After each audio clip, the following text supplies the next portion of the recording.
అయితే మీరు అడిగారు, అరే మనం ఎన్నుకున్నటువంటి ప్రజాప్రతినిధి ఎలాంటి ప్రజాప్రతినిధిని ఎన్నుకున్నారో ఒక్కసారి ఎన్నుకున్న ప్రతి ఒక్కళ్ళు వాళ్ళు పోయి అద్దంలో చూసుకొని ఎవరి ముఖాన్ని చూసి వాళ్ళు తుపుకుని ఉమ్మూసుకోవాలన్నమాట. అంటే వీళ్ళు ఏం చూస్తున్నారు, ఓటుకి నోట్లు పోతున్నాయి. ఎవరేస్తున్నారు?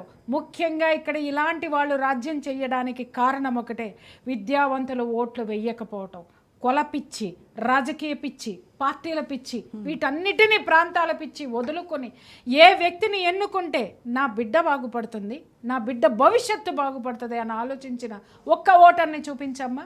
వీడు మనాడనో మన కులమనో లేకపోతే బాగా సంపాదించాడనో లేకపోతే వాడు ఇన్ఫ్లుయెన్స్ చేస్తే ఆ లోకల్ లీడర్స్ని వీడు ఇన్ఫ్లుయెన్స్ చేస్తాడు, వీడి ఆ లోకల్ లీడర్స్ ఇన్ఫ్లుయెన్స్కి ఓటరు గురవుతాడు.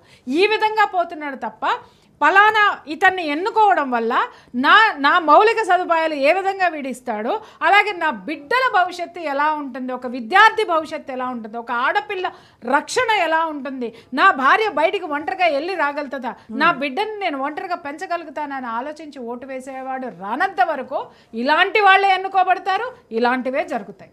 ఎస్, మరి ఇలాంటివి జరుగుతున్నా కూడా వాటికి యూనివర్సిటీ లాగా పర్మిషన్స్ ఇచ్చేయడము, ఇవన్నీ డీమ్డ్ యూనివర్సిటీస్ కదమ్మా, ఇవన్నీ యూజీసీ నుంచి వచ్చిన యూనివర్సిటీస్ కాదు కదా. ఎవరికాడు సొంత కొంపలు పెట్టేసుకుని ఆ కొంపలకి ఇది పెట్టేసుకొని చేసేసుకుంటున్నారు. మీరు ఒక్కటే నేను ఇక్కడ మాట్లాడుతాను, యూనివర్సిటీస్ పర్మిషన్స్ ఇవ్వడానికి యూనివర్సిటీస్కి ఏముండాలో అవి చూసి ఇస్తారు తప్ప మనుషులు చూసి ఇవ్వరు. అది అర్థమైందా? మీరు హాస్పిటల్కి ఎందుకు వెళ్తారు, దాంట్లో డాక్టర్ ఉన్నాడో లేదో చూసి వెళ్తారు, అది హాస్పిటల్ కాదా ధృవీకరించుకుని వెళ్తారు. కానీ డాక్టర్ ఎలాంటి వాడు, కాంపౌండర్ ఎలాంటి వాడు, ఇవి చూడం. మనం వైద్యానికి అక్కడ ఉన్నటువంటి ఇది చూసుకొని మనం ఇన్ఫ్రాస్ట్రక్చర్ చూసుకొని మనం వెళ్తాం.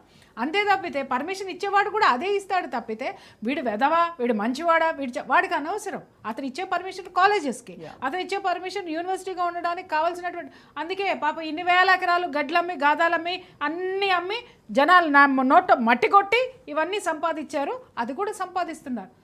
నేను ఒకటే మాట మాట్లాడుతున్నా, నిజంగా ఈ పేరెంట్స్ ఎడ్యుకేటెడ్ అయ్యుండున్నట్టయితే కనుక ఇలాంటి విలువలు లేనటువంటి యూనివర్సిటీస్ పర్మిషన్స్ ఇచ్చినటువంటి ఆ యూనివర్సిటీస్లో మీ పిల్లల్ని ఎందుకు చదివిస్తున్నారు అంటే ఇక్కడ గతి లేదు.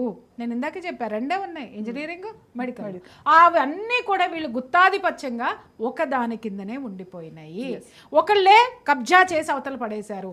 ఈ తెలంగాణ మొత్తం ఈయన కబ్జా చేస్తే ఆంధ్ర మొత్తం ఇంకొక దరిద్రం కబ్జా చేసి పడేసింది. ఈ చివరికి ఏంటంటే